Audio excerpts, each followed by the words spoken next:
What does it mean if we combust something? If it's combustible, that means it will, right, it implies fire. And if we burn something, what are we reacting it with? Oxygen, right. So this means to react in the presence of oxygen.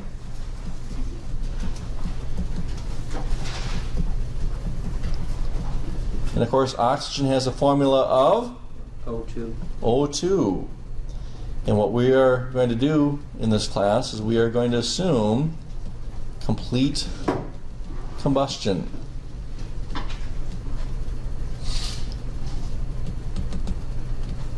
Basically, that means it will burn completely.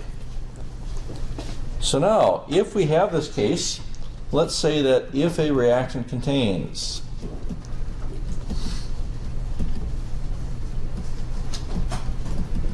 let's say it contains the element carbon.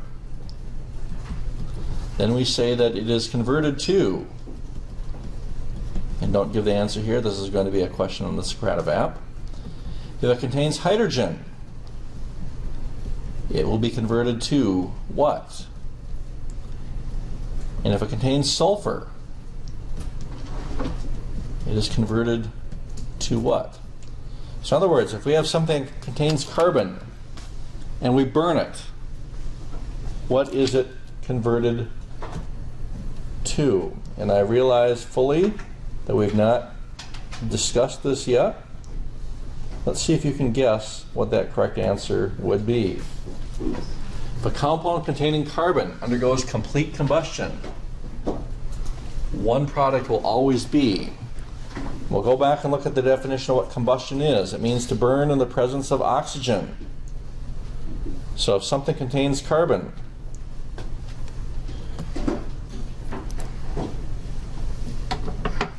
let's get an answer locked in here. We're going to go quick on these.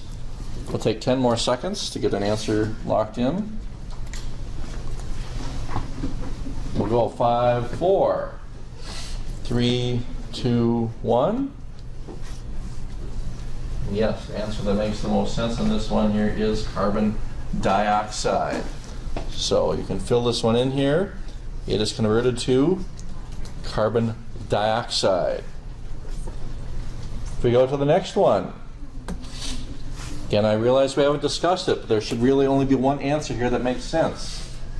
If a reactant contains hydrogen and it undergoes complete combustion, which again is burning in the presence of oxygen, one product will always be. Again, there should really only be one answer that makes sense here. So hydrogen atoms, hydrogen gas, water, hydrogen peroxide, or glucose. So we'll get those answers locked in. We'll go 5, 4, 3, 2, 1. And again, the only one that should make sense here is water, H2O. If we burn something, it gets converted to water. Now sulfur I won't have up here because we haven't worked with sulfur much this year, but if we burn something containing sulfur, it gets converted into sulfur dioxide. So now, if we want to apply this, we're going to start by looking at a very simple reaction right here. And we're going to burn some natural gas. Anybody know the primary component of natural gas? What comes in these pipes?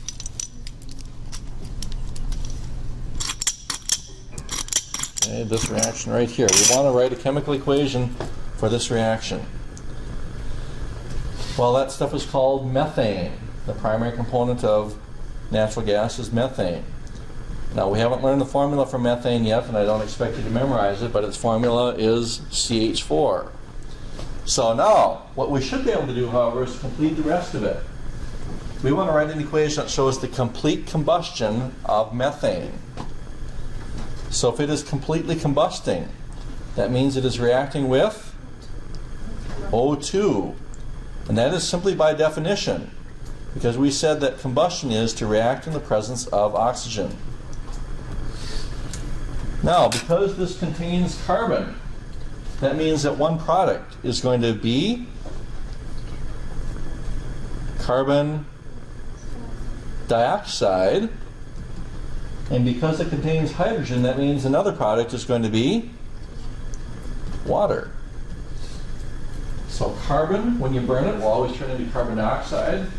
Compound containing hydrogen will always turn into H2O. So now, if we balance this chemical equation, we have how many carbons here? 1. Over here we have 1. This is balanced. How many hydrogens here? How many here? 2. So what do we need? We need a 2. Then we look at oxygens. How many oxygens here? 2. And how many here? 4. So how do we make 4 oxygens? Put a 2 there in front of the O2. And this is a balanced chemical equation for what we are observing right here. Now, one thing that's interesting to note about methane, methane is colorless and odorless. It is colorless and odorless. So why is it, do you think, then, if I open this up, I can smell something coming out of here? It's added in for safety purposes. It is, for safety purposes, exactly. We add it in. So, in fact, I live up in northern Andover, and I drive by many days. There's an odorant plant right on 7th Avenue. If any of you are familiar, right around 150 something or 160th, you'll see an odorant plant there where they add in the odorant to it, and so we can detect it for safety purposes. So, if somebody accuses you of making methane, because of course many of us think that if we fart, we produce methane. Okay, that's actually not true. Only about 1/3 of us are methane producers. And so even if you did produce methane, nobody could tell because it is odorless. Okay, it's the sulfur compounds that you ingest that give you the odor. So don't let them tell you they're smelling your methane. All right, last one here for today is we are going to look at how you got here today for most of us. And you got here by car or bus or by gasoline, most of us. And the component that's found in gasoline is this stuff, which is octane. So now, again, we haven't learned the formula for octane, and you're not expected to know it yet. We'll be going through this in chapter 18. But we'd like to write out an equation that shows the complete combustion of octane. And that's where we're going to end today. So write out an equation that shows the complete combustion of octane.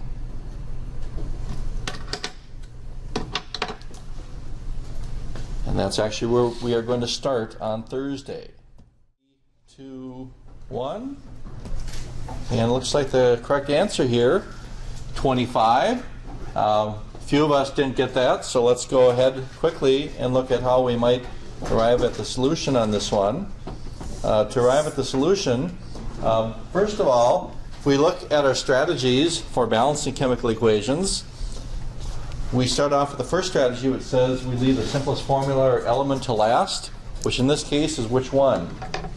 The O2. The O2. So we'll leave this to balance last. We then go ahead and look at the carbons. How many carbons on the left? How many on the right? So in order to make the carbons balance, what do we need here? What goes in front of the CO2? Right. How many hydrogens on the left? And how many on the right? So what do we need here?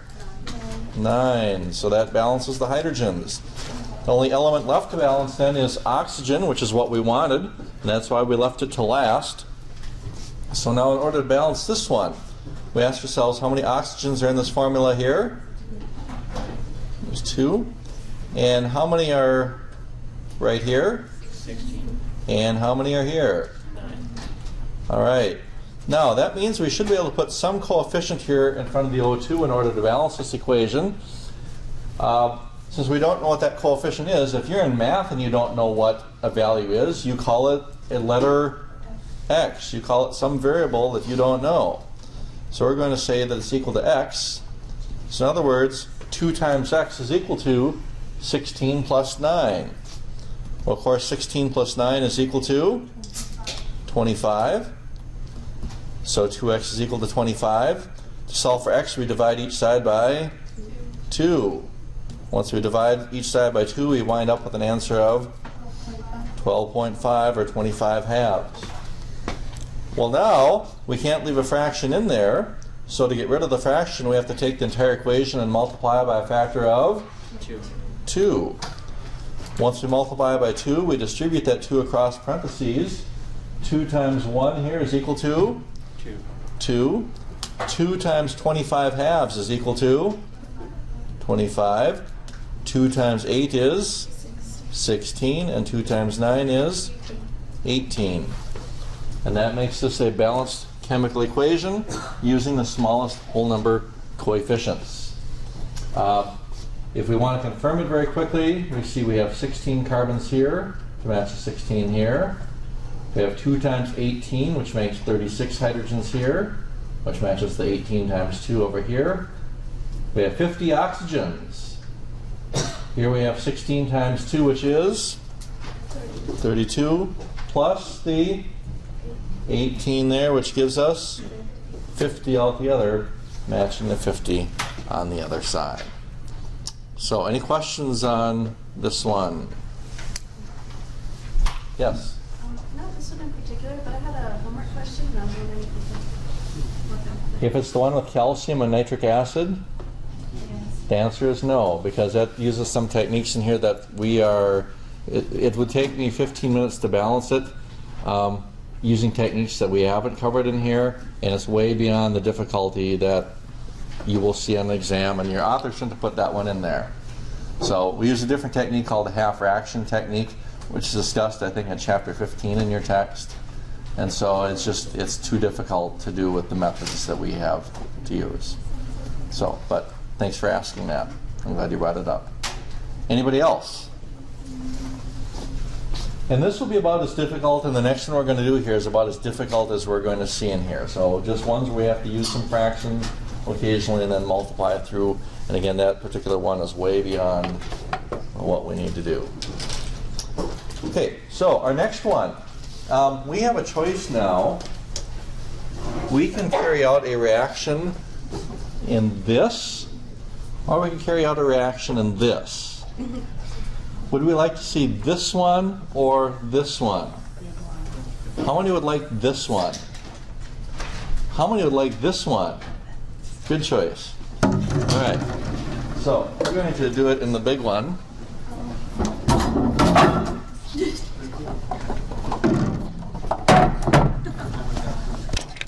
And in order to do this one, we are going to take some methanol. And methanol has a formula of CH3OH. We're going to pour some methanol into this carboy. And then we're going to get the burner out, which it looks like I forgot to do.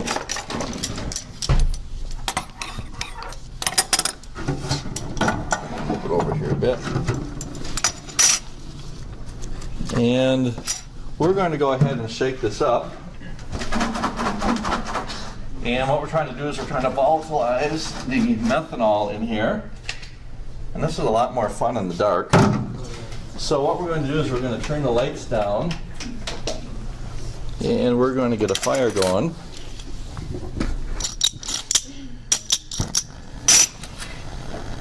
And I need to step back a little bit. So I'm going to grab this candle on a stick, because of course I always keep it handy just for occasions like this. And if you startle easily, you might want to cover your ears.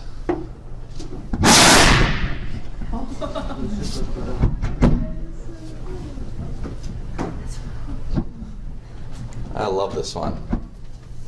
All right, now you saw the beautiful flame, which was which color? I don't know. What did you see? I saw blue, but okay. So maybe you saw purple, whatever. Most of us see blue. But what is one characteristic of a blue flame? One that is very hot, yes. It's a very hot flame. And usually when students see this, I get, by popular demand, a request to see it again. So we might as well just oblige.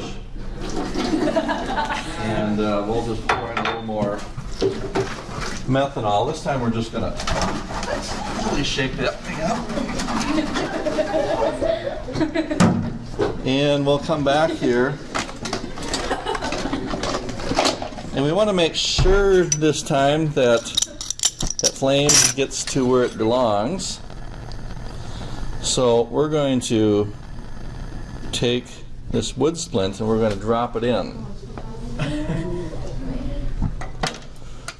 Now, of course, we don't see anything very dramatic this time. And we're not going to see anything dramatic. You see the flame, and where's the flame at? The top. Yeah, it's at the very top. And no matter how long I would leave it there, we would not see it going any further than the top in here. And there's a good reason why we wouldn't see it going any further than the top. And why is that? Why do we see a big whoosh the first time? All the oxygen reacting? Yeah, all the oxygen reacted. So if you remember, we're talking about what type of reactions here? Combustion. And in combustion reactions, we say that it reacts with oxygen to produce water and carbon dioxide, exactly. So now you did this lab. I know earlier you didn't do it this. This would have been a lot more exciting. But when you did the lab earlier, you found that oxygen was a gas that supported combustion, and carbon dioxide was a gas that, remember? What does it do to fires? Extinguishes. Extinguishes, exactly. In fact, carbon dioxide puts out fires. It's found in many fire extinguishers. So if we have a combustion reaction and we're using up all oxygen, and we know that carbon dioxide puts out fires, there's no way then we can wind up having a fire in here the second time. So where was the only place we saw the fire? At the top. At the top. And why would we see it just at the top? That's where the oxygen is, right. So, now this one's kind of a fun one. I've actually had a couple instances where this maybe didn't go quite as well. And one of the instances where it didn't go so well is before I came into class, I saw a couple stress fractures along here.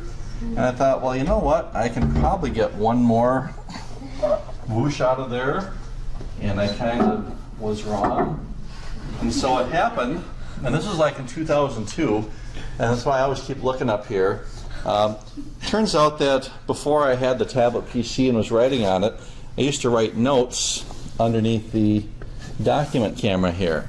And so students would see whatever I was writing on the screen.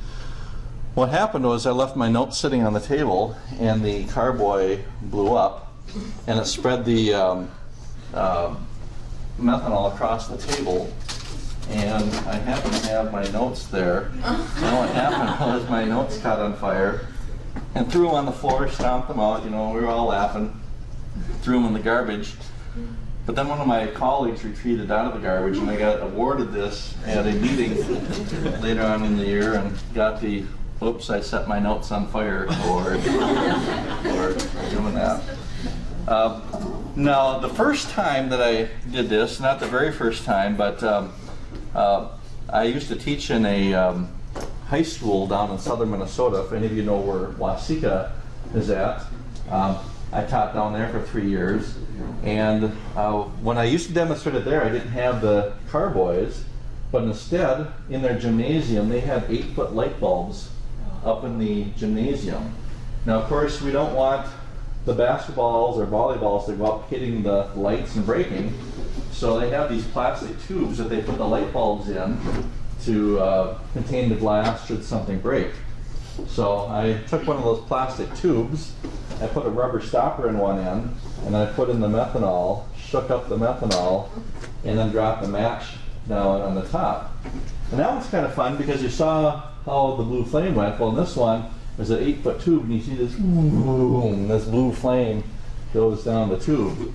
But when it does that, it shakes the tube. and it shook the rubber stopper out of the tube at the end, and all the methanol ran out.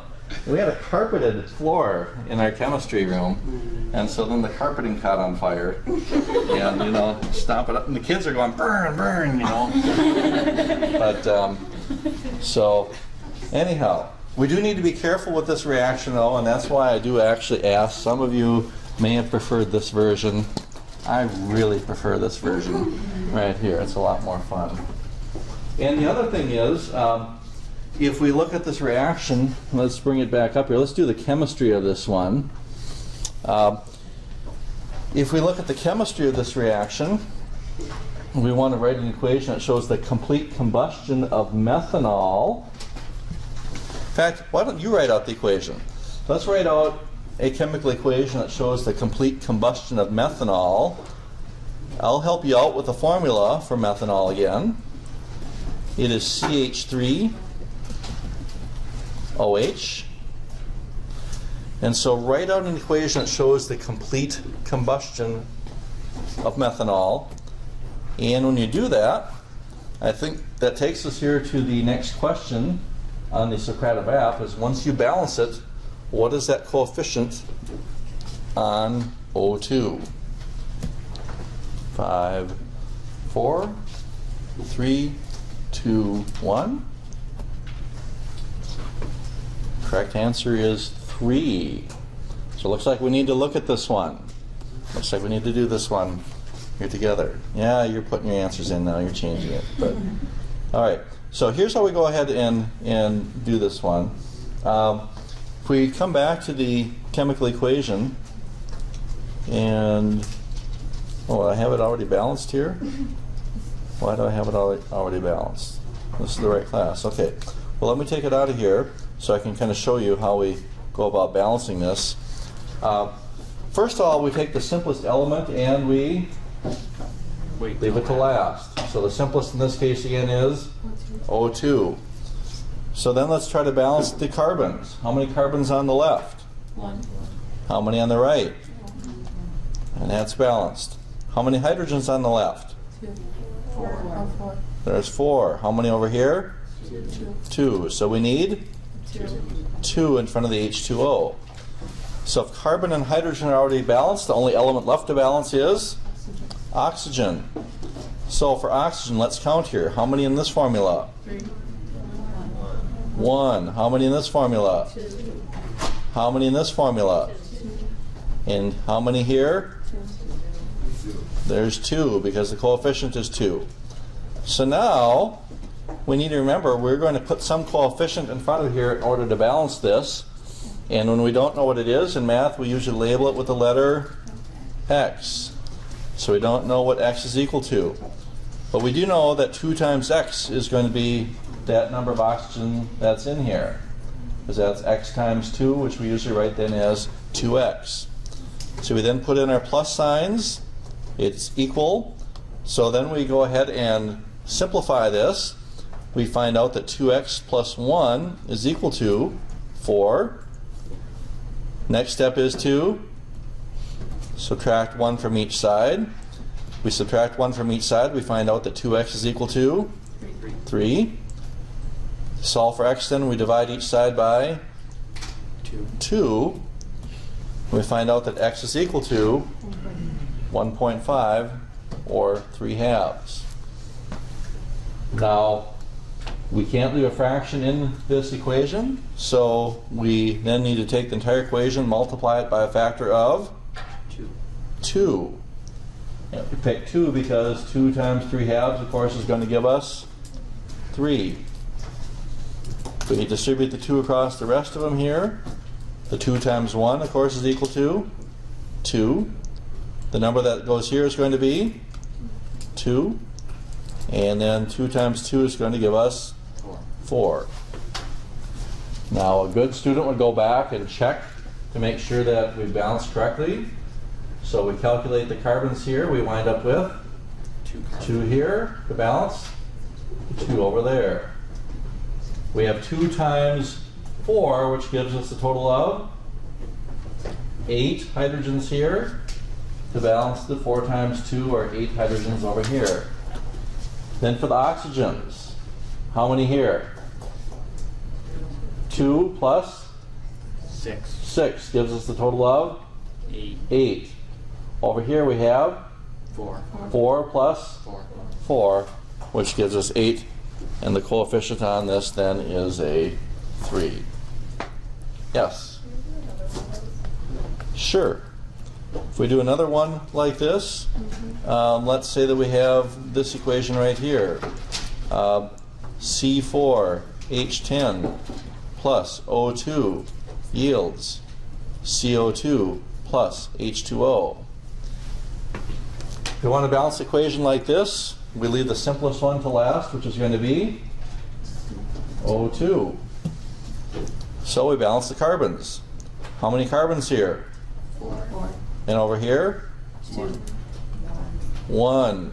So we need to put a 4 in front of the CO2. How many hydrogens here? 10. How many over here? So in order to balance the hydrogens, we need 5 in front of the H2O. Well, everything's balanced now except for the oxygens. So that means we're going to put some number here in front of the O2 in order to balance it. When we don't know what a number is going to be, we usually label it with a letter X. So we know that X times 2 is the same as 2X. And that's going to be equal to how many here? 8 plus 5, which is 13. So basically then 2x is equal to 13. We then divide each side by 2 to find x. So that means x here is equal to 6.5 or 13 halves. Of course, we can't leave a fraction in there. So we're going to take the entire equation, multiply it by a factor of 2. We multiply the entire equation by 2. We then distribute that 2 across the parentheses. That's the 2 there. This coefficient is going to be 13. The next one will be 8. And then the last one will be 10. Once again, a good student would always verify that this is balanced correctly. So we have 8 carbons to balance. 8 over here. How many hydrogens? 20 here to balance. 20 over there. How many oxygens? 26. Here we've got 16 plus 10 more gives us 26 over there. Anybody else?